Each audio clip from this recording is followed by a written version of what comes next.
Alors, il faut que ça change.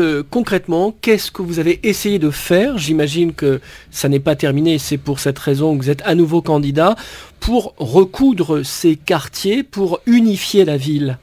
Alors d'abord, il fallait que sur le plan urbain, nous faisions avancer un certain nombre de choses, parce qu'il fallait que sur la forme urbaine, déjà, nous puissions rattraper le temps perdu. C'est notamment le résultat du grand programme de rénovation urbaine sur le quartier de la Rose des Vents, qui est le plus grand quartier d'habitat collectif au nord de la ville.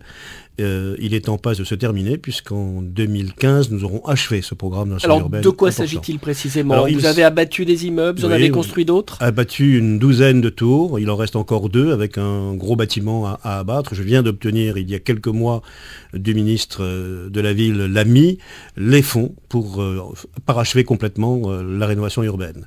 Et puis c'était aussi sur d'autres quartiers, le quartier Mitry, qui est un quartier extrêmement important, avec de grandes copropriétés en dégradé, avec un habitat qui s'était également dégradé au fil du temps, et où nous avons conçu, il y a maintenant 3 ans, donc au milieu du mandat, une concession d'aménagement qui relance complètement l'ensemble de la réorganisation. Alors qu'est-ce que ça signifie concrètement, une concession d'aménagement pour nos auditeurs? C'est-à-dire que la mairie a un droit de regard sur les travaux, même si ce sont des habitations privées? Tout à fait. La ville a un droit de regard dans la mesure où d'abord sur l'espace public qui lui incombe, c'est sa responsabilité bien évidemment d'intervenir. Donc une concession d'aménagement, c'est très simple, c'est un périmètre que vous tracez sur une partie de la carte de votre ville et pour laquelle vous fixez un certain nombre d'objectifs. Construction de logements, réhabilitation de l'espace public, construction d'équipements collectifs, etc. Donc des habitations, des copropriétés dégradées, c'est le signe de la paupérisation de la ville?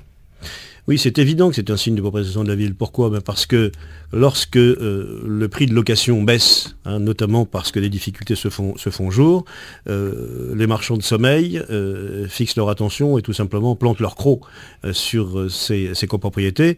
Pourquoi? Parce qu'elles achètent à bas prix en général et elles font un bénéfice très vite, un retour sur investissement très vite, parce qu'elles ne payent pas par exemple les charges, etc. Et donc du coup ça approfondit très rapidement la dégradation du fonctionnement de la copropriété.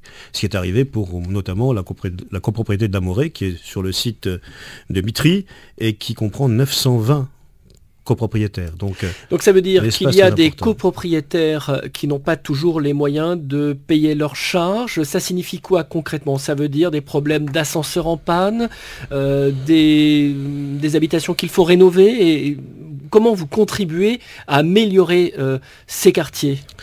Alors d'abord, ça veut dire une paupérisation bien évidemment du fonctionnement de la copropriété, qui a forcément bien sûr dans son budget des dettes, des rentrées, etc.